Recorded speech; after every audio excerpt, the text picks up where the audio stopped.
ఈరోజు చెప్పబోయే వాక్యం యొక్క అంశం ఏమిటంటే, మన బేతేలుకి మనం వెళ్ళాలి. మన బేతేలుకి మనం వెళ్ళాలి. ఏంటో మన బేతేలు ఏంటి, మన బేతేలుకి మనం వెళ్ళడం ఏంటో చూద్దాం. ఆదికాండము 35వ అధ్యాయము మొదటి 7 వచనాల్ని వచనం వెంబడి వచనాన్ని చదువుకుందాం. దేవుడు యాకోబుతో, నీవు లేచి బేతేలునకు వెళ్ళి అక్కడ నివసించి నీ సహోదరుడైన ఏసావు ఎదుట నుండి నీవు పారిపోయినప్పుడు నీకు కనబడిన దేవునికి అక్కడ బలిపీఠము కట్టుమని చెప్పగా,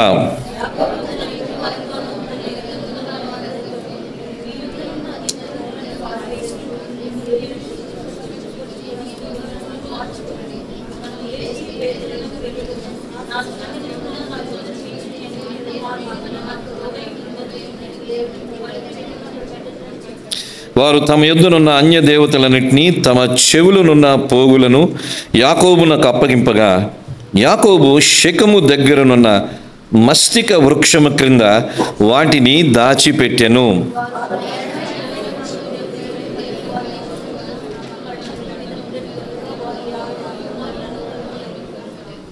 యాకోబును అతనితోనున్న జనులందరూ కనానులో లూజుకు అనగా బేతేలుకు వచ్చిరి.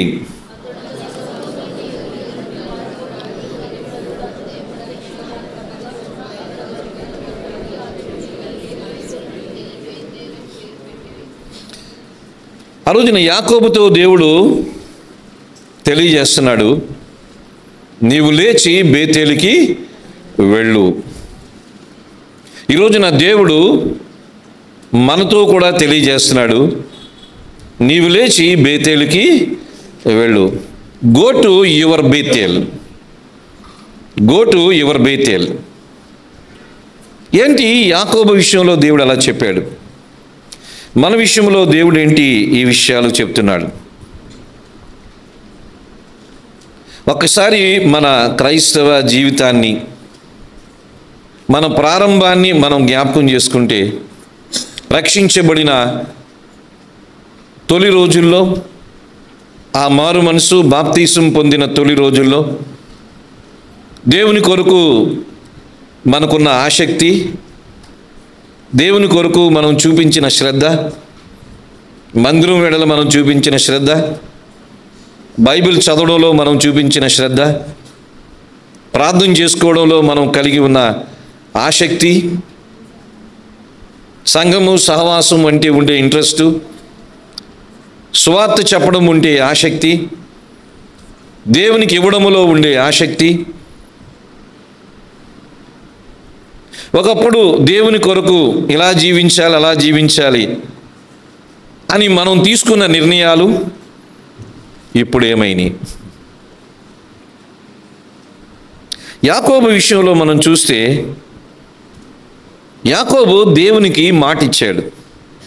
ఆదికాండము 28వ అధ్యాయంలో మనం చూసినట్లయితే 10, 11, 12 వచనాల్లో, ఆదికాండం 28వ అధ్యాయము 10, 11, 12 వచనాల్లో, యాకోబు బేర్షిబా నుండి బయలుదేరి హారాను వైపుకు వెళ్ళుచు ఒక చోట చేరి ప్రొద్దుగుంకినందున అక్కడ రాత్రి నిలిచిపోయి ఆ చోటి రాళ్లలో ఒకటి తీసుకొని తనకు తలగడగా చేసుకొని అక్కడ పండుకొనెను.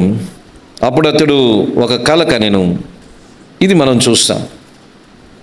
16వ వచనం 17వ వచనం చూస్తే, యాకోబు నిద్ర తెరిసి నిశ్చయముగా యెహోవా ఈ స్థలమందున్నాడు, అది నాకు తెలియకపోయిననుకొని భయపడి, ఈ స్థలం ఎంతో భయంకరం, ఇది దేవుని మందిరమే కానీ వేరొకటి కాదు, పరలోకపు గవిని ఇదే అనుకొనెను.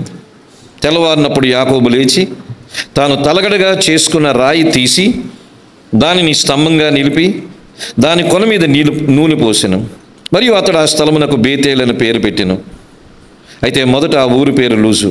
అప్పుడు యాకోబు, చూడండి 20వ వచనం, నేను తిరిగి నా తండ్రి ఇంటికి క్షేమంగా వచ్చినట్లు దేవుడు నాకు తోడై యుండి నేను వెళ్ళుచున్న ఈ మార్గములో నన్ను కాపాడి తినుటకు ఆహారమును ధరించుటకు వస్త్రములను నాకు దయచేసిన ఎడల యెహోవా నాకు తోడై యుండును. మరియు స్తంభముగా నేను నిలిపిన ఈ రాయి దేవుని మందిరమగును.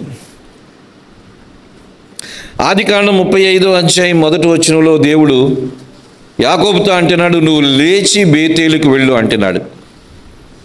ఆదికాండం 28వ అధ్యాయంలో 22వ వచనం 21వ వచనం చూస్తే యాకోబు తన అన్న అయిన ఏసావు నుంచి భయపడి పారిపోతున్న సందర్భం. ఆ రాత్రి దేవుడు అతనికి దర్శనమిచ్చాడు. ఒక నిచ్చెన లాంటి దర్శనాన్ని చూశాడు. అక్కడ ఒక రాయిని నిలిపాడు, నూనె పోసాడు. ఇగో నా అన్న భయంతో నేను ఈ ప్రాంతాన్ని విడిచిపెట్టి వెళ్తున్నాను. దేవుడు నాకు తోడై ఉంటే నేను తిరిగి నా తండ్రి ఇంటికి క్షేమంగా వచ్చినప్పుడు ఈ రాయిని నిలిపిన స్థలము ఇది దేవుని మందిరము అయ్యేటట్టుగా నేను చేస్తాను అని 20 సంవత్సరాల క్రితము మాటిచ్చాడు. ఆదికాండం 35వ అధ్యాయానికి ఆదికాండం 28వ అధ్యాయానికి మధ్య కాల పరిమితి 20 సంవత్సరాలు. 20 సంవత్సరాల క్రితం యాకోబు చెప్పాడు, నేను క్షేమంగా తిరిగి నా తండ్రి ఇంటికి వస్తే ఇది మందిరముగా చేస్తాను ఈ నిలిపిన రాయిని. ఈ 20 సంవత్సరాల సమయంలో యాకోబు ఏం చేశాడు? తన మేనమామ లాబాను ఇంటికి వెళ్ళాడు. తన మేనమామ ఇంటి దగ్గర పని చేయడం మొదలుపెట్టాడు. గొర్రెలు సంపాదించాడు, ఎడ్లని సంపాదించాడు, ఆస్తిని సంపాదించాడు, భార్యలను సంపాదించాడు, పిల్లలను సంపాదించాడు, గొప్ప పేరుని సంపాదించాడు. ఈ 20 సంవత్సరాల్లో బాగా డబ్బున్నవాడు అయిపోయాడు.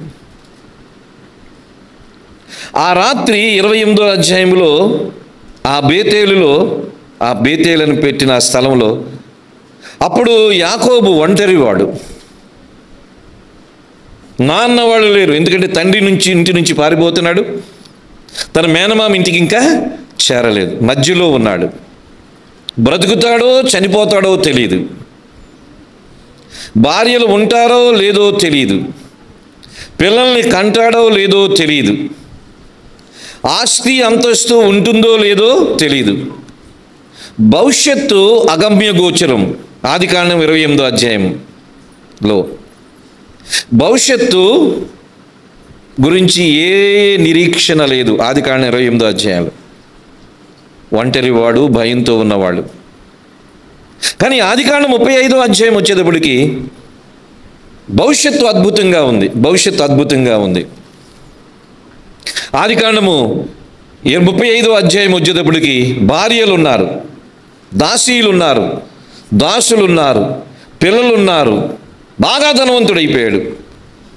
తన మేనమామ కన్నా ధనవంతుడైపోయాడు. విగ్రహాలు కూడా ఉన్నాయి. ఇప్పుడు మనుషులు వచ్చారు, దాసులు దాసీలు వచ్చారు, 12 మంది సంతానం పుట్టేశారు. బాగా ధనవంతుడైపోయాడు 20 సంవత్సరాల. నేను తిరిగి బేతేలుకు వస్తాను, ఈ రాయి మీద నూనె పోసి దీనిని మందిరముగా చేస్తాను అన్న మాట మర్చిపోయాడు. ఎప్పుడు? అన్నీ వచ్చిన తర్వాత మంట అయిపోయాడు. మనకి ఆస్తి పెరిగినప్పుడు, అంతస్తు పెరిగినప్పుడు, సుఖం పెరిగినప్పుడు, పేరు ప్రఖ్యాతులు పెరిగినప్పుడు దేవునికి మొదట్లో ఇచ్చిన మాట ఏం చేస్తున్నావు? మర్చిపోతున్నా. అందుకని ఈ వర్తమానానికి ఏమని టైటిల్ పెట్టడం జరిగింది ఏంటంటే, బేతేలుకి వెళ్దాం రండి. ఈ వర్తమానంలో ముఖ్యంగా 3-4 అంశాలు నేను బోధిస్తాను. మొట్టమొదటిది, యాకోబు దేవుని మాటను విన్నాడు. దేవుని మాటను విన్నాడు. He heard the word of God. రెండవది, యాకోబు దేవుని మాటకు లోబడ్డాడు. He obeyed to the word of God. మూడవది, యాకోబు దేవుణ్ణి ఆరాధించాడు. He worshipped the God. ఇంకా నాలుగవది మనం చూస్తే, యాకోబు దేవుని చేత దీవించబడ్డాడు. He received blessings of God. 4 అంశాలు. ఇది మనకి వర్తిస్తుంది. యాకోబుని దేవుడు ఇశ్రాయేలుగా మార్చాడు, 12 గోత్రాలకి తండ్రిగా మార్చాడు. దేవుడు అబ్రహాముతో ఇస్సాకుతో చేసిన వాగ్దానాలు యాకోబు ద్వారా నెరవేర్చాడు. ఆ ఇశ్రాయేలు దేశం ఈరోజు కూడా ప్రపంచంలో ఉనికిలో ఉంది. యాకోబుని ఇంతగా దీవించాడు దేవుడు. మోసగాడిగా ఉండేవాడు, ఒక కల్ప్రిట్గా ఉన్నవాడిని దేవుడు ఇంతగా దీవించాడు. అంటే దేవుడు తన వాగ్దానాన్ని నెరవేర్చాడు. మనం ఎలాగున్నా సరే దేవుడు తన వాగ్దానాన్ని నెరవేర్చేవాడు నెవర్. మనం ఎలాగున్నా దేవుడు వాగ్దానాన్ని నెరవేర్చేవాడు కాదు. యాకోబు దేవుని స్వరాన్ని విన్నాడు, మనము దేవుని స్వరాన్ని వినాలి. యాకోబు దేవుని స్వరానికి లోబడ్డాడు, మనము దేవుని స్వరానికి లోబడాలి. యాకోబు దేవుణ్ణి గణపరిచాడు, మనము దేవుణ్ణి గణపరచాలి. యాకోబుని దేవుడు దీవించాడు, దేవుడు అప్పుడు మనల్ని కూడా దీవిస్తాడు. ఈ 4 అంశాలు. Let us go back to our Bethel. ఈ అంశాన్ని మనం ధ్యానం చేస్తున్నాం. మొట్టమొదటిగా యాకోబు దేవుని స్వరాన్ని విన్నాడు. He listen to the commandment of God. దేవుని వాక్కుని విన్నాడు. చూడండి 35 వచనంలో, 35 అధ్యాయం 1వ వచనాన్ని చదువుతున్నాను. దేవుడు యాకోబుతో, నీవు లేచి బేతేలునకు వెళ్ళి అక్కడ నివసించి నీ సహోదరుడైన ఏసావు ఎదుట నుండి నీవు పారిపోయినప్పుడు, ఆదికాండం 35వ అధ్యాయం 1వ వచనం, నీ సహోదరుడైన ఏసావు ఎదుట నుండి నీవు పారిపోయినప్పుడు నీకు కనబడిన దేవునికి అక్కడ బలిపీఠము కట్టుమని చెప్పగా, దేవుడు 20 సంవత్సరాల తర్వాత కూడా యాకోబుతో మాట్లాడినాడు. God was speaking to Jacob even after 20 years. యాకోబు దేవుడిని మర్చిపోయాడు, దేవుడు యాకోబుని మర్చిపోలేదు. మనం చాలాసార్లు మర్చిపోతాం దేవుణ్ణి. పనిలో పడిపోయి, వ్యాపారంలో పడిపోయి, సంపాదనలో పడిపోయి. ఇప్పుడు అందరూ సంపాదనలో పడిపోయారు. సంపాదించుకోవద్దని అనడం లేదు, దేవుణ్ణి వదిలేసి సంపాదించుకోవద్దు, చర్చిలు మానేసి సంపాదించుకోవద్దు. ఇది బ్లెస్సింగ్ కాదని అంటున్నాను. ఇది అర్థం చేసుకోండి. మీరు ఆదివారం చర్చి మానేసి సంపాదించుకుంటే చిల్లి సంచే, అర్థం చేసుకోండి. చిల్లి సంచే, ఏమీ బ్లెస్సింగ్ ఉండదు. ఆదివారం చర్చి మానేసి మీకు ఏదో చేస్తాం, ఓకే, సంపాదించండి, ఏ బ్లెస్సింగ్ ఉండదు. 20 సంవత్సరాలు అయింది దేవుడు యాకోబుతో మాట్లాడి. యాకోబు దేవుడితో మాట్లాడి 20 సంవత్సరాలు యాకోబు మేనమామ దగ్గరికి వెళ్ళిపోయాడు, పనులు చేశాడు, కష్టపడ్డాడు, సంపాదించుకున్నాడు, భార్యల్ని, పిల్లల్ని, ఆస్తిపాస్తుల్ని, పేరు ప్రఖ్యాతుల్ని సంపాదించాడు. ఇవన్నీ ఉన్నాయి యాకోబుకి 20 సంవత్సరాలు. దేవుడే లేడు. Except God, Jacob had everything in his life.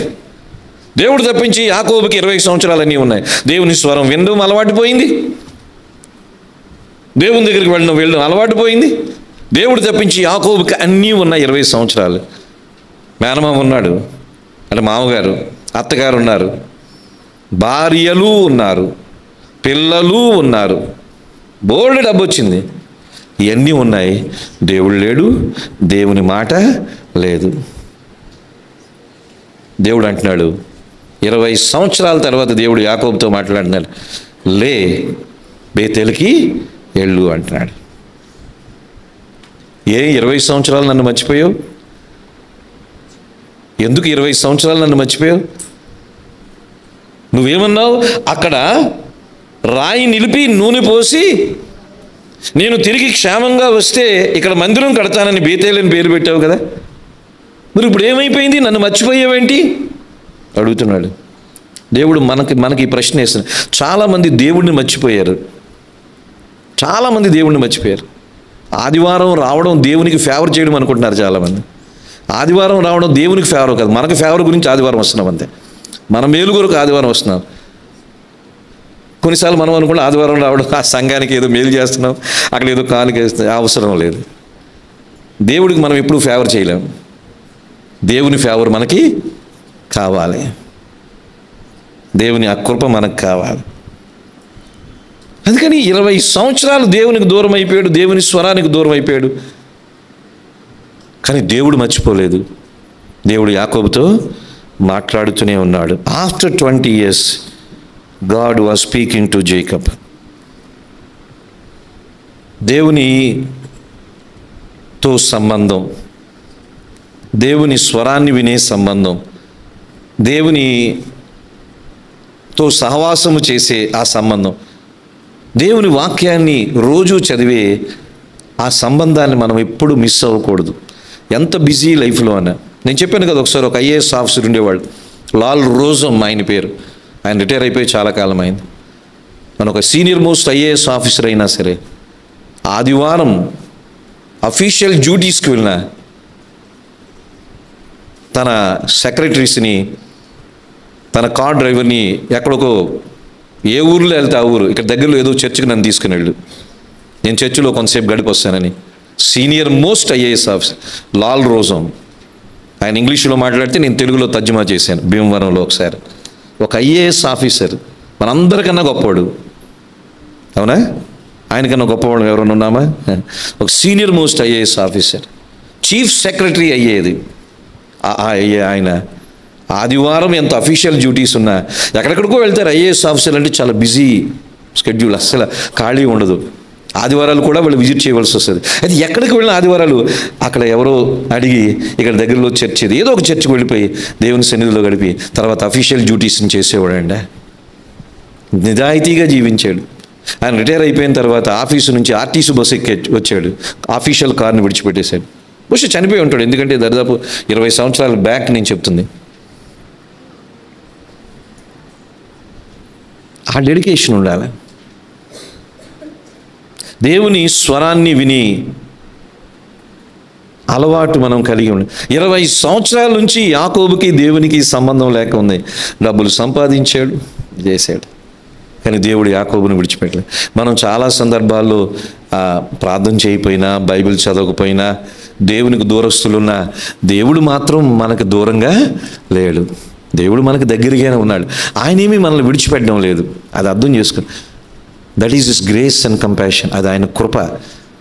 20 సంవత్సరాల తర్వాత దేవుడు, ఈ యాకోబు నాకు మాట ఇచ్చాడు, ఇప్పుడు ఆస్తిపరుడు అయిపోయాడు, ఇప్పుడు నా మాట వింటాడా లేదని అనుకోలేదు. యాకోబు లే, బేతేలుకు లేచి వెళ్ళు అంటున్నాడు. మనం వెళ్దామా మన బేతేలుకి? తిరిగి దేవుని సన్నిధికి మనం వెళ్దామా? ఇదే సందర్భంలో ఆయన ప్రకటన గ్రంథంలో ఒక మాట చూస్తాం.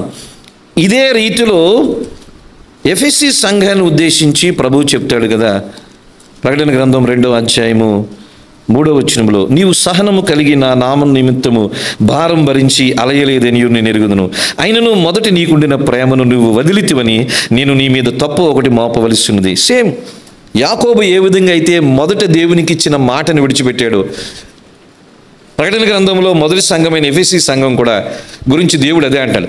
మొదట నీకుండిన ప్రేమను నీవు వదిలితివి అనే నేరము తప్పు ఒకటి నీ మీద మోపవలసి ఉన్నది. You have left your first love. మొదట్లో నువ్వు ఎలా ఉండేవాడివి, ఇప్పుడు ఎలాగున్నావు? మనం ఆలోచించేద్దాం. యేసు ప్రభుని నమ్ముకున్న రోజులు మొదట్లో ఎలాగున్నాం, ఇప్పుడు ఎలాగున్నాం? సీనియర్లు అయిపోయాం. బాగా దేవుడు అలవాటు అయిపోయాడు. మొదట్లో ఎవరినైనా ఏవండి అని అంటాం, అలవాటు అయిపోతే ఏరా అంటాం. దేవుడు అలవాటు అయిపోయి చాలామందికి దేవుడికి మనం లేకపోతే ఆయనకు బోరు కొడుతుందేమని అనుకుంటాము. మనం లేకపోతే దేవుడికి బోరు కొడదు, దేవుడు ఎందుకు దీవించడు అని అనుకుంటాము. దేవుడిని కొన్నిసార్లు అలవాటు అయిపోయి చులకన చేసే పరిస్థితులు ఉండొచ్చు. అందుకని ఎఫెసీ సంఘం మీద దేవుడు నేరం మోపుతున్నాడు. మొదట నీకుండిన ప్రేమను, అంటే మొదట నీకుండిన తీవ్రత, మొదట నీకుండిన భక్తి, మొదట నీకుండిన ఆసక్తి ఇప్పుడు ఏమైపోయింది? పోయింది. ఆలోచించు, పోయింది. ఏంటి బిజీ అయిపోయావు? ఎఫెసీ సంఘమా, ఏంటి బిజీ అయిపోయావు? మొదట నన్ను ఎంతగా ప్రేమించేదానివి నువ్వు, ఇప్పుడు ఎందుకు బిజీ అయిపోయావు? ఉద్యోగం లేనప్పుడు దేవుడు కావాలి, ఉద్యోగం వచ్చినప్పుడు దేవుడు వద్దా? పిల్లలు పుట్టినప్పుడు దేవుడు కావాలి, పిల్లలు పుట్టిన దేవుడు వద్దా? డబ్బు లేనప్పుడు దేవుడు కావాలి, డబ్బు వచ్చినప్పుడు దేవుడు వద్దా? ఆరోగ్యం ఉన్నప్పుడు దేవుడు అనారోగ్యం ఉన్నప్పుడు దేవుడు కావాలి, ఆరోగ్యం ఉన్నప్పుడు దేవుడు వద్దా? సరే, నిన్ను నా దగ్గరికి ఎలా తెప్పించుకోవాలో నాకు బాగా తెలుసు అని దేవుడు అంటే,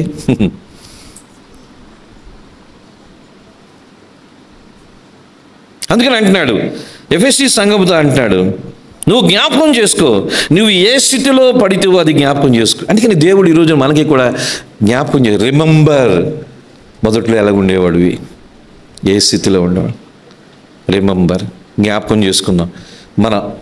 మన పూర్వపు స్థితిని జ్ఞాపకం చేసుకుందాం, మన మొదటి స్థితిని జ్ఞాపకం చేసుకుందాం. యాకోబుకు దేవుడు, నువ్వు నీ అన్న నుంచి పారిపోయి వచ్చినప్పుడు ఆ లూజు దగ్గర నీకు ఒక దర్శనం వచ్చింది, అక్కడ నువ్వు దర్శనాన్ని చూసావు, నువ్వు మాట ఇచ్చావు, యాకోబు జ్ఞాపకం చేసుకో మీ అన్న నుంచి నువ్వు పారిపోతున్నప్పుడు. అలాగే ఎఫెసీ సంఘానికి దేవుడు జ్ఞాపకం, ఎఫెసీ సంఘమా నువ్వు జ్ఞాపకం చేసుకో మొదట నీకుండిన ప్రేమ ఏమైంది, ఏం జ్ఞాపకం చేసుకో. మొదట ఎలాగుండేవాడివి, ఇప్పుడు ఎలాగున్నా. మొదట ఎలాగుండేవాడివి, ఇప్పుడు ఎలాగున్నా. అందుకని మొదట నీకుండిన ప్రేమను వదిలేతివి. ఏ స్థితిలో నుంచి పడితేవో అది నువ్వు జ్ఞాపకం చేసుకో. మనం జ్ఞాపకం చేసుకోవాలి స్నేహితులారా.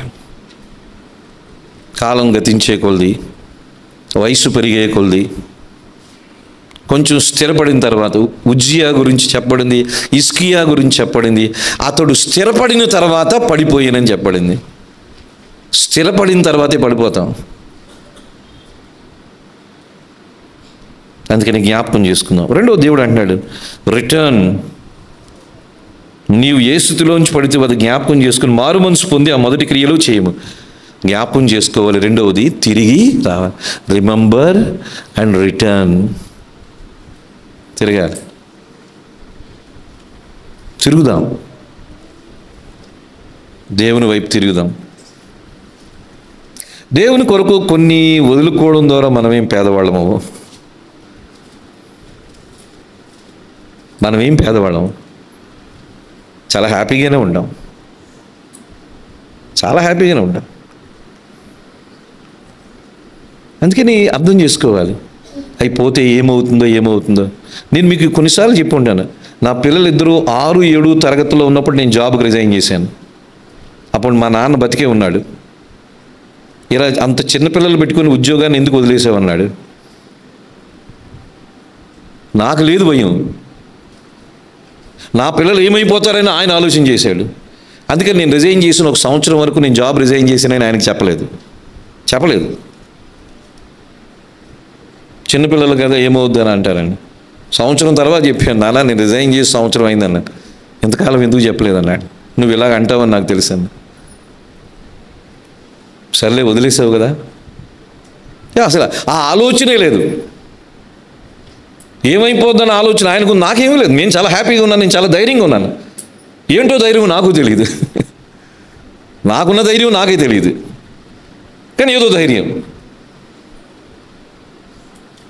అందుకని మనం గతాన్ని జ్ఞాపకం చేసుకోవాలి. రిమెంబర్. ఏ స్థితి నుంచి పడితే ఆ స్థితిని జ్ఞాపకం చేసుకో. మారు మనసు పొంది ఆ మొదటి క్రియలు చెయ్యి. రిటర్న్ అంటే మారు మనసు పొందడం, తిరిగి ఆ స్థితికి రావడం. రిపీట్ అంటున్నాడు, ఆ మొదటి ప్రేమను తిరిగి కలిగి ఉండు. ఏ మొదటి ప్రేమనైతే వదిలేసామో, ఏ మొదటి భక్తినైతే వదిలేసామో, ఏ మొదట్లో ఉండే ఆ సీరియస్నెస్, ఆ డిలిజెన్స్, మొదట్లో ఉండే ఆ సిన్సియారిటీ, మొదట్లో ఉండే ఆ ఆసక్తి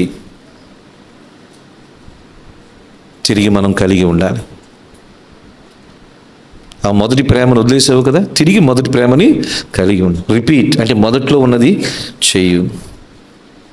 నీలో ఏమైనా దేవునికి అయిష్టమైన ఉన్నాయా, అవి తీసే. అందుకని ఎఫెసీ సంఘానికి చెప్తున్నాడు, నువ్వు జ్ఞాపకం చేసుకో ఏ స్థితిలోంచి పడితే. యాకోబుకి దేవుడు చెప్తున్నాడు, మీ అన్న నుంచి నువ్వు పారిపోతున్నప్పుడు నువ్వు ఇచ్చిన మాటని జ్ఞాపకం చేసుకో. ఎఫెసీ సంఘానికి చెప్తున్నాడు, నువ్వు మారు మనసు పొంది తిరిగి నా వైపు తిరుగు అంటున్నాడు. యాకోబుకి చెప్తున్నాడు, నా దగ్గరికి రా, బేతేలికి రా అంటున్నాడు. ఎఫెసీ సంఘానికి చెప్తున్నాడు ఆయన, మళ్ళీ మొదటి ప్రేమను నువ్వు కలిగి ఉండు అంటున్నాడు. యాకోబుకి చెప్తున్నాడు, వెళ్ళు బేతేలికి వెళ్ళి అక్కడ మందిరాన్ని కట్టు. రాయిని నిలిపావు కదా, మందిరాన్ని కట్టు అంటున్నాడు. అందుకని యాకోబుకి ఏదైతే ఆయన చెప్తున్నాడో, ఎఫెసీ సంఘానికి ఏదైతే చెప్తున్నాడో, ఈరోజు మనకే అదే చెప్తున్నాడు. చదువులు చదువుకుంటాం, కానీ చర్చలు మానేసి చదువులు చదువుకోవడం అనేది ముఖ్యం కాదు.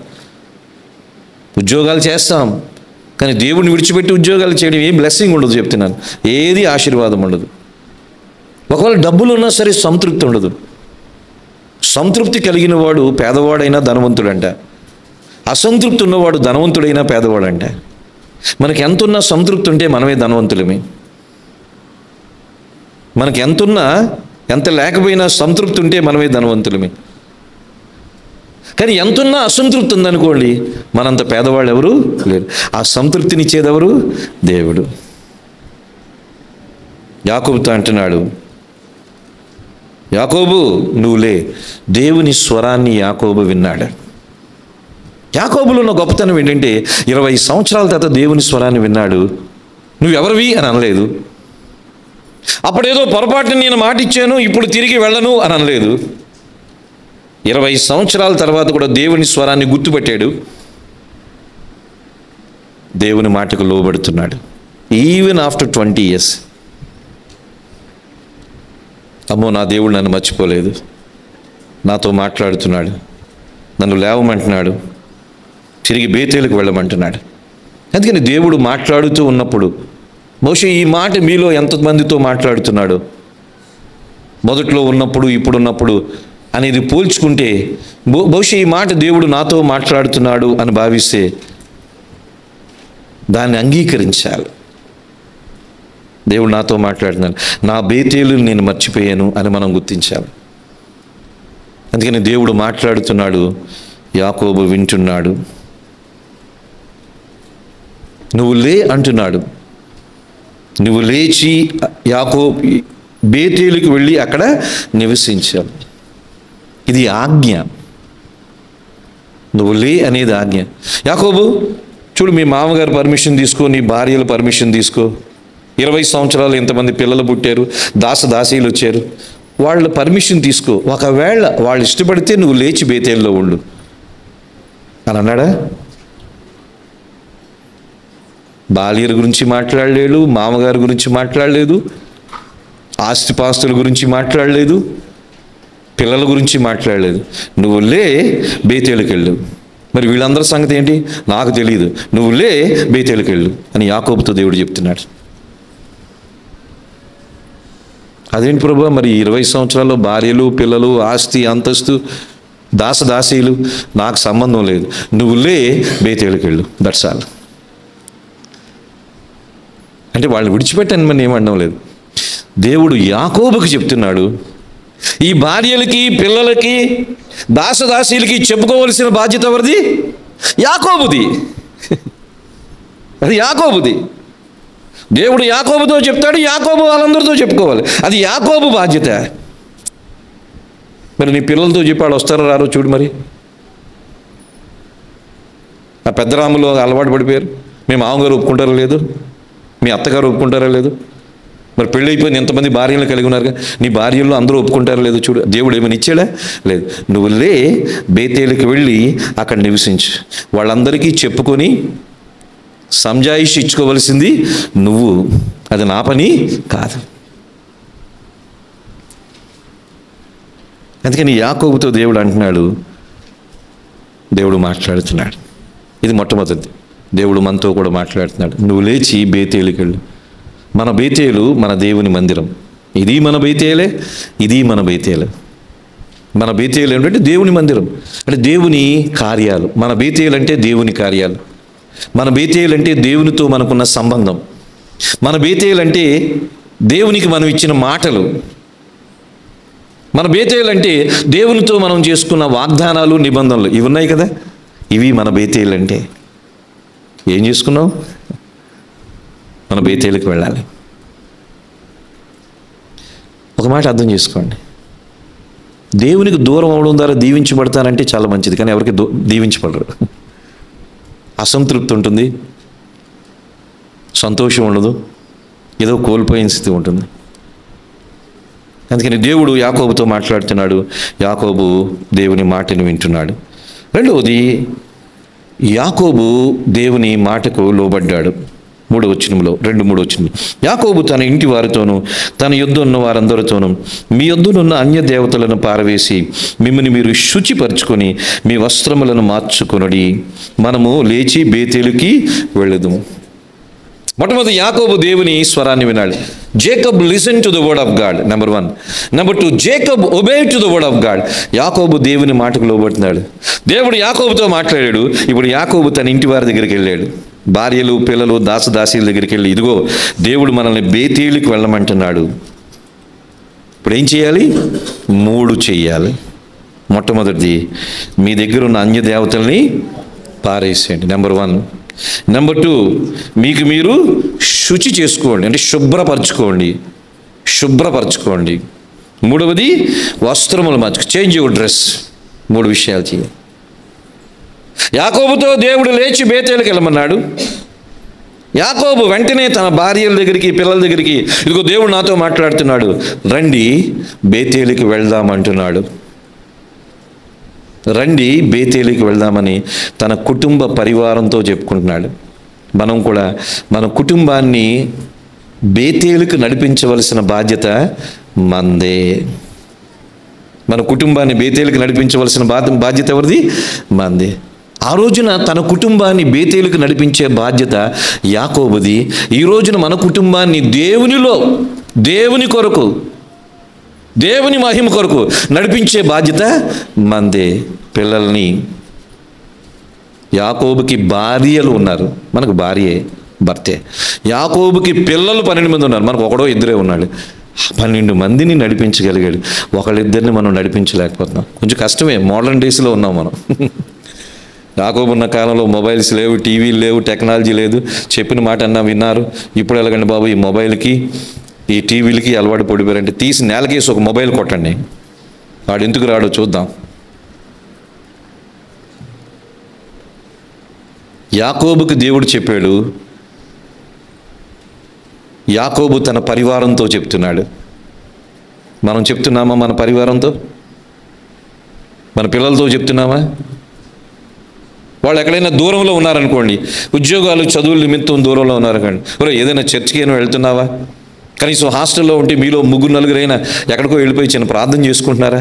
ఏదైనా అడుగుతున్నామా మనం? ఏమైనా అడుగుతున్నా? తల్లిదండ్రులకి ఇది ప్రశ్న, పిల్లలు ఉన్నవారికి ప్రశ్న. మీ పిల్లల విషయంలో, వాళ్ళ ఆత్మీయత విషయంలో మీ బాధ్యత ఏమిటి? ఈరోజు ఫాదర్స్ డే అంటారు. ఫాదర్స్ డే అయినప్పుడు ఫాదర్లను బాగా ప్రేమించారు. మా నాన్న అంటే మాకు విపరీతమైన భయం, సింహ స్వప్నమే. ఆయన అటుంటి ఇటు వెళ్ళిపోయేవాళ్ళు, పెళ్ళైనా సరే భయమే. ఫాదర్స్ డే, మదర్స్ డే ఉంది, కానీ ఫాదర్ని, మదర్ని ప్రేమించేది లేదు. డేసే. సో మన పిల్లలు మనం దేవునిలో నడిపించవలసిన బాధ్యత మంది. ద్వితీయోపదేశకాండం 6వ అధ్యాయం కానీ, ఎఫెసీయులకు రాసిన పత్రిక 6వ అధ్యాయంలో కానీ, ఓ ఇశ్రాయేలు వినుము, నీ దేవుడైన యెహోవాను పూర్ణ మనసుతో, పూర్ణ శక్తితో, పూర్ణ బలంతో ప్రేమించాలంటూ పిల్లల బాధ్యతని తల్లిదండ్రులకు ఇస్తున్నాడు. ఎఫెసీయులకు రాసిన పత్రికలో కూడా 6వ అధ్యాయంలో మనం చూసాం, తండ్రులారా అని అంటున్నాడు. పిల్లల విషయంలో మనం ఎలా ఉన్నాం? మన పిల్లలు పాడైపోతే మనకే నష్టం, నాకే నష్టం, తల్లిదండ్రులుగా మనకే నష్టం. వాళ్ళని ఏదో ఒక రకంగా మంచి మార్గంలో పెట్టవలసిన బాధ్యత మన మీద ఉంది. అది మనకి భారమే, అది మనకి కష్టమే, కానీ తప్పదు. ఎందుకంటే వాళ్ళు మన పిల్లలు. వాళ్ళు పాడైపోతే నష్టపోయేది మనమే, వాళ్ళు బాగుపడితే సంతోషించేది మనమే. చుట్టుపక్కల ఉన్నవాళ్ళు, బంధువులు, సంఘము తర్వాత ముందుగా సంతోషమైన, దుఃఖమైన తల్లిదండ్రులకి పిల్లలు వస్తుంది. యాకోబు తన పరివారంతో చెప్తున్నాడు, రండి మనము లేచి బేతేలుకి వెళ్దాము. దేవుడు అన్నాడు, నీవు లేచి బేతేలుకి వెళ్ళన్నాడు. ఇప్పుడు యాకోబు మనము లేచి బేతేలుకి వెళ్దామన్నాడు. దేవుడు మనతో చెప్తున్నాడు, మన కుటుంబంతో మనము లేచి బేతేలుకి వెళ్ళాలి. మన కుటుంబం అంతా, ఇక్కడికి ఉన్న తల్లిదండ్రులందరూ, పిల్లలందరితో పాటు, పిల్లలు అల్లరి చేసినా పర్లేదు, మందిరంలో కూర్చోబెట్టడం మంచిది. పిల్లలు అల్లరి చేస్తారు, పిల్లలంటేనే అల్లరి చేస్తారు, కానీ మందిరంలో కూర్చోబెట్టాలి. సమూయేలు పాలు విడిచిన తర్వాత, అంటే 2 సంవత్సరాలు 3 సంవత్సరాలు తెలియదు, సమూయేలు చిన్నప్పటి నుంచి పెద్ద డిసిప్లిన్, ఎన్నో అంతే అల్లరి చేస్తుంటాడు, కానీ తీసుకెళ్ళి ఏలీ దగ్గర వదిలేసింది. ఏలీ దగ్గర మొదట్లో ఎంత అల్లరి చేశాడు, బాలుడే, కానీ విడిచిపెట్టింది. ఎంత అల్లరి చేసినా పర్వాలేదు, మందిరాన్ని తీసుకుని వస్తే ఇక్కడ వాక్యము, సహవాసము ఒకానొక రోజున మన బిడ్డలకి ఆశీర్వాదకరంగా ఉంటుంది, మేలుకరంగా ఉంటుంది. ప్రపంచ ప్రఖ్యాతిగాంచిన భక్తులు కానీ, ప్రపంచ ప్రఖ్యాతిగాంచిన క్రైస్తవత్వంలో ప్రపంచ ప్రఖ్యాతిగాంచిన ఎంతోమంది కానీ వాళ్ళు ఇచ్చే సాక్ష్యాలు ఇప్పుడు కూడా అంటే మా తల్లి భక్తి, మా తండ్రి భక్తి అని అంటూనే ఉంటారు ఈ రోజు కూడా. మన పిల్లలు ఏదో ఒక రోజున అనాలి, మా అమ్మ భక్తి నన్ను ఈ స్థాయిలో ఉంచింది, మా తండ్రి భక్తి నన్ను ఈ స్థాయిలో ఉంచిందని మన పిల్లలు మన గురించి ఒక రోజున చెప్పే రీతిగా తల్లిదండ్రులు ఈరోజు వారిని నడిపించారు. కొన్నిసార్లు నడిపించినా కొంతమంది ఉంటారు, మనషే లాంటి వాళ్ళు ఉంటారు, దానికి మనం ఏం చేయలేం. ఇస్కరియోతు యూదా తల్లిదండ్రులు యేసుప్రభుని అమ్మమని ఎప్పుడు చెప్పలేదు కదా, కానీ వాడు యేసుప్రభుని నమ్మేశాడు. ఇప్పుడు తల్లిదండ్రులు తప్పు చేశారంటే కాదు, బాగానే పెంచారు. ఇస్కరియోతు యూదాని తల్లిదండ్రులు బాగానే పెంచారు. వాడు యేసుప్రభుని 30 వెండి నాణాలకి అమ్మేశాడు. తల్లిదండ్రులు అంటే ఏమొస్తుంది, వాడు చెడిపోయాడు. సొలొమోన్ని దావీదు బాగానే పెంచాడు. దావీదు దేవుని హృదయానుసారి, కానీ సొలొమోను పాడైపోయాడు. దావీదు మీద పూర్తిగా నేరం మనము పోయలేం. కొన్నిసార్లు జరిగే అవకాశాలు ఉంటాయి, అదేంటో మనకి తెలియదు. కానీ మన బాధ్యత ఉన్నంతకాలం, ఆ రోజు యాకోబు అంటున్నాడు, రండి మనము బేతేలుకి వెళుదాము, రండి మనము బేతేలుకి వెళ్దాము అని ప్రతి ఒక్కరూ ఒక నిర్ణయం తీసుకోవాలి. రండి మన బేతేలుకి మనం వెళ్దాం, సంఘానికి వెళ్దాం, దేవుని సన్నిధికి వెళ్దాం. కుటుంబంలో చిన్న ఆరాధన, పిల్లలతో చిన్న కుటుంబ ఆరాధన, ఒక పాట పాడడం, వాళ్ళ చేత ఏదో వాళ్ళు ఏడుస్తూ ఉంటారు, పరిగెడుతూ ఉంటారు, కుదురుగా కూర్చోరు, అయినా పర్వాలేదు, మరి టూ మచ్ డిసిప్లిన్ కాకుండా ఏదో చిన్న వాక్యం చదువు, వాళ్ళకి ఇష్టమైనవి చెప్తూ రండి మనం బేతేలుకు వెళ్దాం అని యాకోబు తన కుటుంబాన్ని నడిపిస్తున్నాడు. అయితే యాకోబు అంటున్నాడు కదా, 3 విషయాలు మీరు విడిచిపెట్టాలి. బేతేలుకు వెళ్ళే ముందు 3 విషయాలు విడిచిపెట్టాలి. ఒకటి, విగ్రహాలను విడిచిపెట్టాలి. Caste of your deities. 1 యోహాను పత్రిక 5వ అధ్యాయం 21వ వచనం. 1 యోహాను పత్రిక 5వ అధ్యాయం 21వ వచనం. బేతేలుకు వెళ్ళే ముందు మనము కూడా ఏం చేయించాలంటే 1 యోహాను 5:21 చదవండి అమ్మా. చిన్నపిల్లలారా, విగ్రహముల జోలికి పోకుండా జాగ్రత్తగా ఉండుడి. ఆ రోజున దేవతా విగ్రహాలని పడివేయమంటున్నాడు, విడిచిపెట్టమంటున్నాడు. అందుకని మనం కూడా ఏం చేయాలంటే, మన విగ్రహాలు బయటికి కనబడవు, మన విగ్రహాలు లోపల ఉంటాయి. బహుశా మొబైల్ మన విగ్రహం అవ్వచ్చు, కదా టీవీ మన విగ్రహం అవ్వచ్చు. Fashion F, passion P, fashions బాగా ఉండొచ్చు. అవి కూడా విగ్రహాలే. దేనికి ఎక్కువగా ప్రాధాన్యత ఇస్తాం, అవన్నీ కూడా దేవుని కన్నా ఎక్కువగా ప్రాధాన్యత విగ్రహాలే. విగ్రహాలు అంటే 3 విషయాలు ఎప్పుడు చెప్తూ ఉన్నాం. Love more, serve more, fear more అంటాం. దేవుని కన్నా ఎక్కువగా దేన్ని ప్రేమించిన విగ్రహమే, దేవుని కన్నా దేనికి ఎక్కువ భయపడిన విగ్రహమే, దేవుని కన్నా దేనికి ఎక్కువ సేవ చేసిన విగ్రహమే. Loving more than God, serving more than God, fearing more than God is an idol అని అంటాం. దేవుని కన్నా ఎక్కువగా దేన్ని ప్రేమించిన, దేవుని కన్నా దేనికి ఎక్కువ సేవ చేసిన, దేవుని కన్నా దేన్ని ఎక్కువ భయపడిన, దేవుని కన్నా దేనికి ఎక్కువ భయపడిన, ఎక్కువ సేవించిన, ఎక్కువ ప్రేమించిన విగ్రహం. ఆ రోజున యాకోబు అంటున్నాడు, మీరు అన్య దేవతలను ఏం చేయాలి, పారేయాలి. Throw away all your idols. బేతేలుకి వెళ్ళేటప్పుడు ముందు విగ్రహాలు పడేయాలి. ఏ విగ్రహాలు ఉన్నాయో మన ఇంట్లో. చిన్నప్పుడు చందమామలు చదివేవాడిని నేను, ఎక్కువ బేతాళ కథలు చదివేవాడిని, రాత్రులు భయపడి ఏడిచేవాడిని. ఏంటో ఆ ఇంట్రెస్ట్ ఉండే, పుస్తకాల్లో చందమామలు పెట్టి చదివేసేవాడిని. చందమామలు అప్పుడులో వచ్చేవి, ఇప్పుడు వస్తున్నాయో లేదో తెలియదు, కానీ కథలు చాలా ఇంట్రెస్టింగ్గా ఉండేవి. వెనక నుంచి వచ్చి మా అమ్మ చింపేసి పొయ్యిలో పడేసి 2 వేసేది వీపు మీద. ఎందుకంటే చెట్టు మీద నుంచి బేతాళుడు తన శవాన్ని ఇంతకు ముందులాగే భుజం మీద ఎత్తుకుంటాడు అనేది ఉండేది. చదవడం ఇంట్రెస్ట్, రాత్రులు అరిసి కేకలేసేవాడిని. అంటే ఇవన్నీ కూడా విగ్రహాలు లాంటివి. అప్పట్లో టీవీలు లేవు, అప్పట్లో మొబైల్స్ లేవు, అప్పట్లో విగ్రహాలు ఏంటి, ఈ చందమామలు, ఈ కథలు ఏవో ఉండేవి. పెద్దగా అప్పట్లో చెడిపోవడానికి అప్పట్లో ఏమీ లేవు. ఈరోజు చెడిపోవడానికి చాలా ఉన్నాయి. ఇప్పుడు పెంచడం చాలా కష్టం, అప్పట్లో పెరగడం చాలా సులువు. చూడడానికి టీవీ లేదు. అప్పట్లో మేమైతే, నేను ఇంటర్మీడియట్లో ఉన్నప్పుడు 1985 ఇంటర్మీడియట్లో ఉన్నప్పుడు ఒక ఇంట్లో టీవీ ఉండేది. భీమునిపట్టిలో ఉండేవాడిని, ఒక ఇంట్లో టీవీ ఉండేది. శ్రీలంక నుంచి ఒకటి రెండు ఛానల్ వచ్చేది. ఆ టీవీ పైన ఓసులు ఉండే, కాకి దాని మీద కూర్చుంటే టీవీ ఛానల్ మారిపోయాయి. ఆ టీవీలో కూడా ఏది కనిపించక చుక్కల మధ్య ఏదో బొమ్మ, అది చూసి ఆనందించేవాళ్ళు. ఏంటో టీవీ అంటే వైర్ లేకుండా బొమ్మలు కనపడతాయంట. సో అప్పటికీ ఇప్పటికీ చాలా మార్పు వచ్చింది. ఇప్పుడు మన పిల్లల్ని పెంచడం చాలా కష్టం. ఇది సులువేమీ కాదు. మేము పెరిగేము అంటే మన పరిస్థితి వేరే. ఇప్పుడు పెంచడం చాలా కష్టం.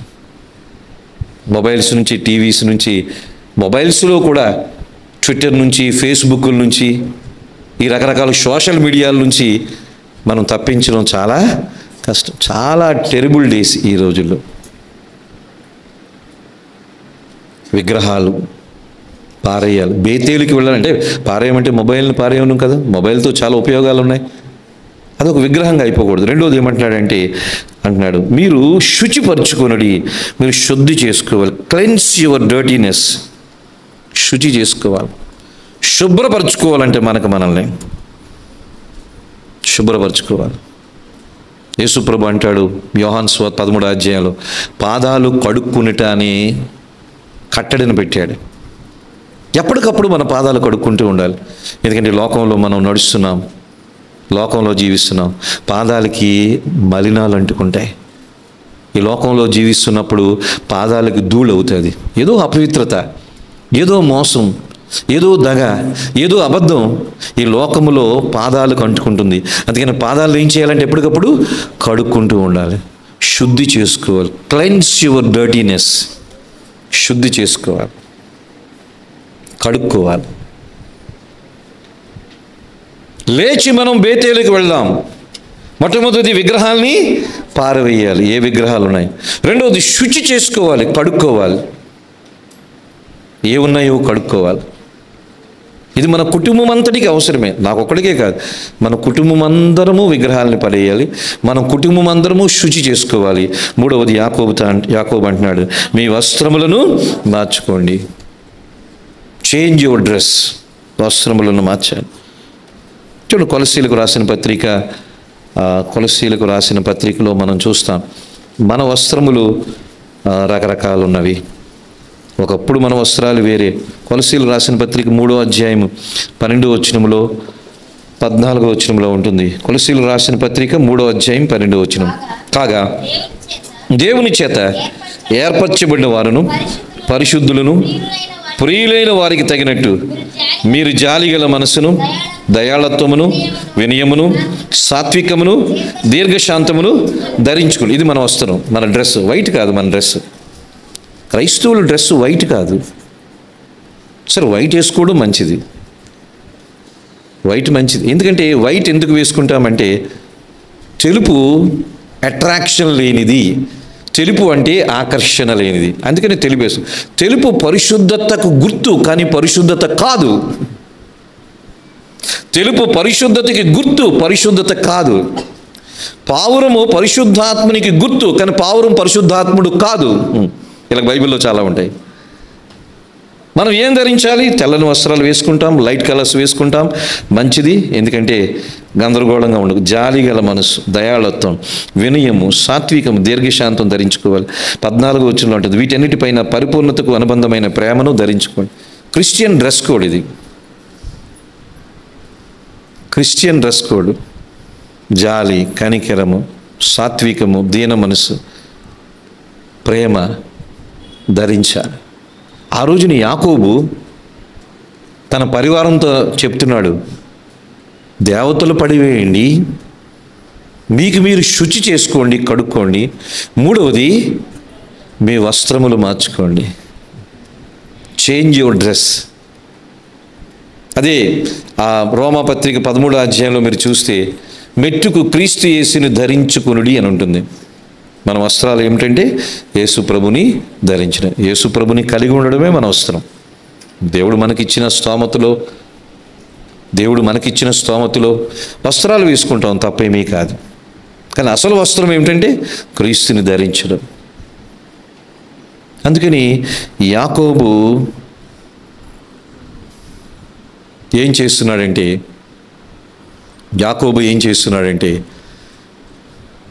విగ్రహాలను పరివేస్తున్నాడు, రెండవది యాకోబు ఏం చేస్తున్నాడంటే శుద్ధి చేసుకుంటున్నారు, శుచి చేసుకుంటున్నాడు. మూడవది యాకోబు ఏం చేస్తున్నాడంటే వస్త్రాలు ఇది యాకోబు చేస్తున్నాడా, పరివారం అంతా చేస్తున్నారు, ఫ్యామిలీ అంతా. బేతేలుకు వెళ్ళు అని దేవుడు యాకోబుతో చెప్తే యాకోబు తన కుటుంబం దగ్గరికి రండి మనం బేతేలుకు వెళదాము అందరితో చెప్తున్నాడు. ఇది ఎన్ని చేయాలి? ఈ మూడు చేయాలంటున్నాడు. మన కుటుంబాల్లో, మన పరివారంలో విగ్రహాలు లేకుండా చూసుకోవాలి, శుద్ధులుగా ఉండాలి.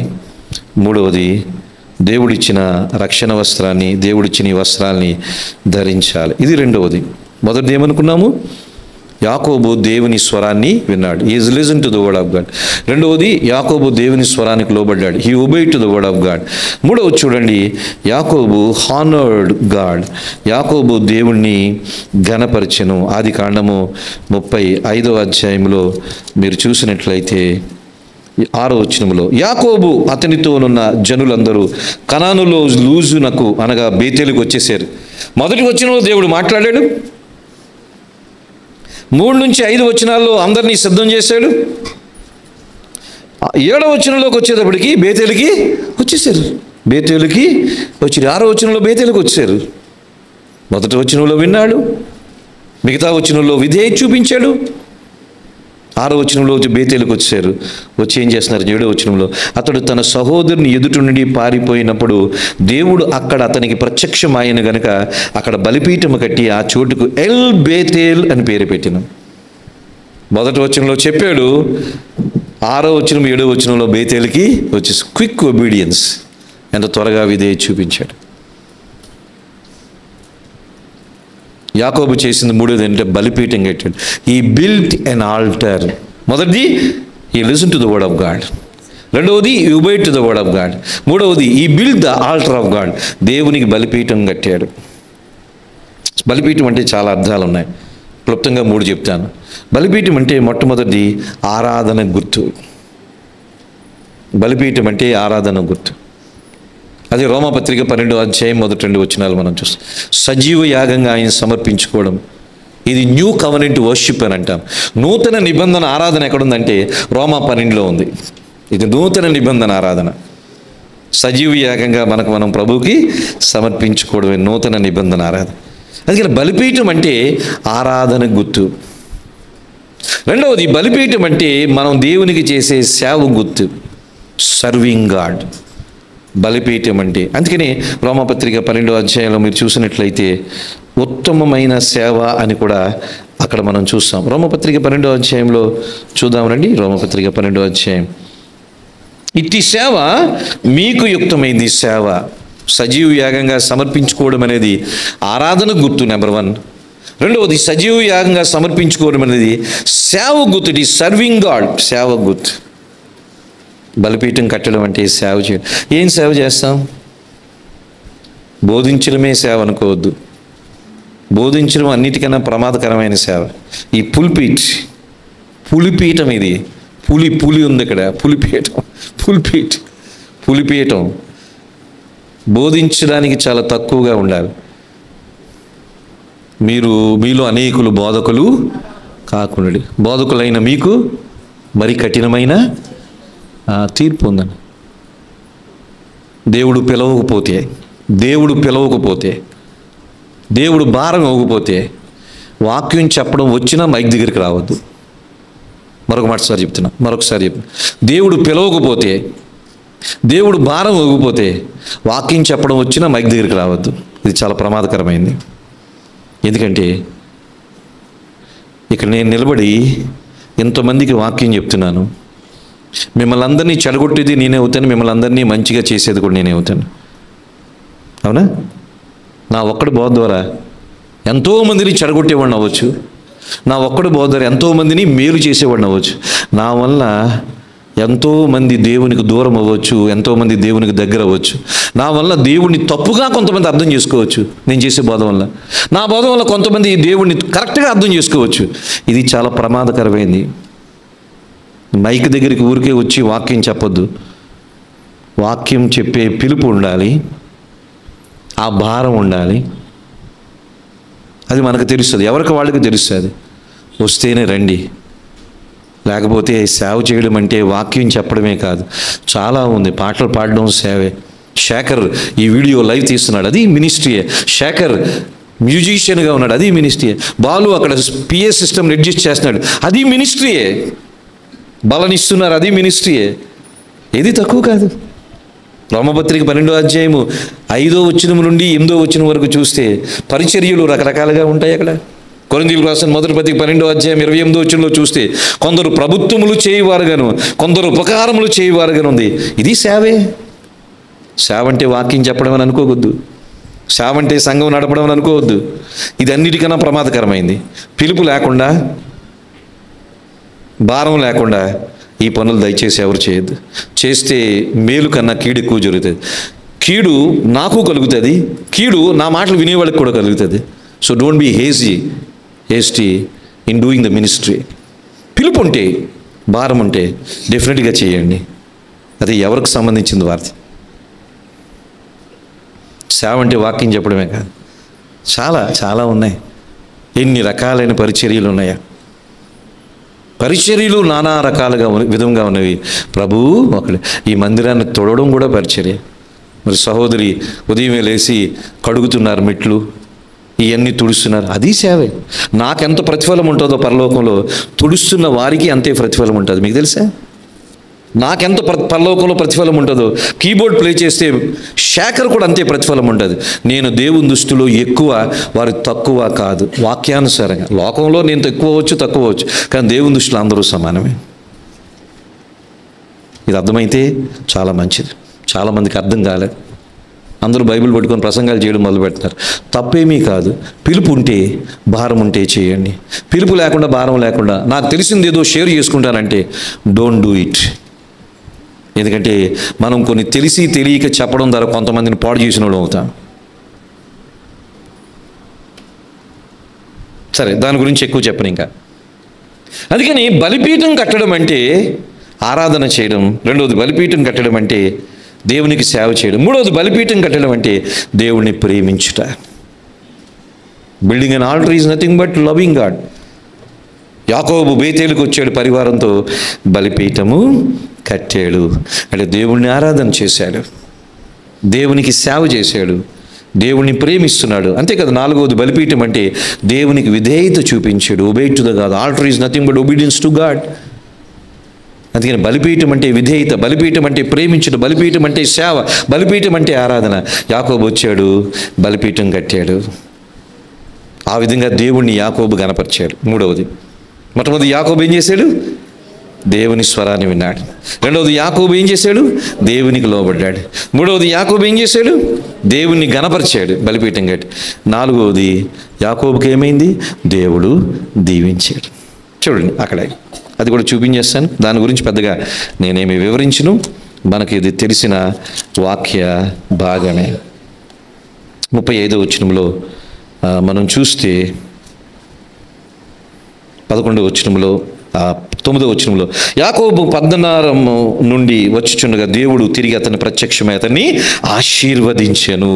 అప్పుడు దేవుడు అతనితో, నీ పేరు యాకోబు, ఇక మీదట నీ పేరు యాకోబు అనబడదు, నీ పేరు ఇజ్రాయేలు అని చెప్పి అతనికి ఇజ్రాయేలు. God blessed him. నాలుగోది యాకోబుని దేవుడు దీవించి. ఒక మాట, యాకోబుని దేవుడు దీవించడానికి నెంబర్ 1 యాకోబు దేవుని మాటని విన్నాడు. నెంబర్ 2 యాకోబు దేవుని మాటకి లోబడ్డాడు. నెంబర్ 3 యాకోబు దేవునికి బలిపీఠం కట్టాడు. అప్పుడు నెంబర్ 4 యాకోబుని దేవుడు ఆశీర్వదించాడు. నాలుగవది ఒకటి కాదు, ముందు 3 జరిగిన తర్వాత నాలుగవది, అప్పుడు ఆశీర్వాదం వస్తుంది. మన బేతేలకు మనం వెళ్దామా? మనం ఒక్కడమే వెళ్దామా, కుటుంబాలతో వెళ్దామా? రండి, మన బేతేలకి వెళ్దాం, కుటుంబాలతో సహా, హృదయపూర్వకంగా, ఇష్టతతో, ఆసక్తితో, ఎంతో ఎంతూజియాజం అని అంటాం. బేతేలికి వెళ్దాం. అయిష్టంగా వద్దు, బలవంతంగా వద్దు, ఇష్టపడి దేవుణ్ణి ప్రేమించి ఆసక్తితో మన బేతేలికి వెళ్దాం. ఈ బేతేలికి వద్దాం. బల్లో పాల్గొందాం, కళ్ళు మూసుకునండి, ప్రార్థన చేసుకుందాం. బల్లో పాల్గొందాం, కళ్ళు మూసుకునండి, ప్రార్థన చేసుకుందాం. కిరణ్ బ్రదర్ లేనట్టున్నారు. బల్లో పాల్గొందాం, డేవిడ్ బ్రదర్ వస్తారు, మనకు బలనిస్తారు. డేవిడ్ బ్రదర్ వస్తారు. సిస్టర్స్లో లతా సిస్టర్ ఈ రోజు నుంచి బలనిస్తారు. బ్రదర్స్లో రాజు కూడా ఈ నెల కంటిన్యూ అవుతారు. డేవిడ్ బ్రదర్ వస్తారు, బలనిస్తారు. దయచేసి కళ్ళు మూసుకుందాం స్నేహితులారా. మన బేతేలుకి మనం వెళ్దాం. మన బేతేలుకి మనం వెళ్దాం. ఆశీర్వాదం ఉంది అక్కడ. దేవుడు యాకోబుని ఆశీర్వదించాడు, పేరు మార్చాడు. అది పేరు మారడం కన్నా ముందు ఆశీర్వాదాన్ని పొందాడు. Come let us go to our Bethel. ఎక్కడున్నాం మనం? 20 సంవత్సరాలు యాకోబు పనిలో పడిపోయి, సంపాదనలో పడిపోయి దేవుని స్వరానికి దూరం అయిపోయాడు. 20 సంవత్సరాలైనా దేవుడు యాకోబుని మర్చిపోలేదు. యాకోబు దేవుణ్ణి మర్చిపోయాడు. దేవుని స్వరాన్ని విన్నాడు, దేవునికి లోబడ్డాడు, దేవుణ్ణి గణపరిచాడు, దేవుని చేత దీవించబడ్డాడు. బల్లో పాల్గొంటూ పరీక్షించుకొని బల్లో పాల్గొందాం. ఆలోచించి బల్లో పాల్గొందాం. అందరూ మౌనంగా ఉందాం. ఎవరు అటు ఇటు దయచేసి తిరగద్దు.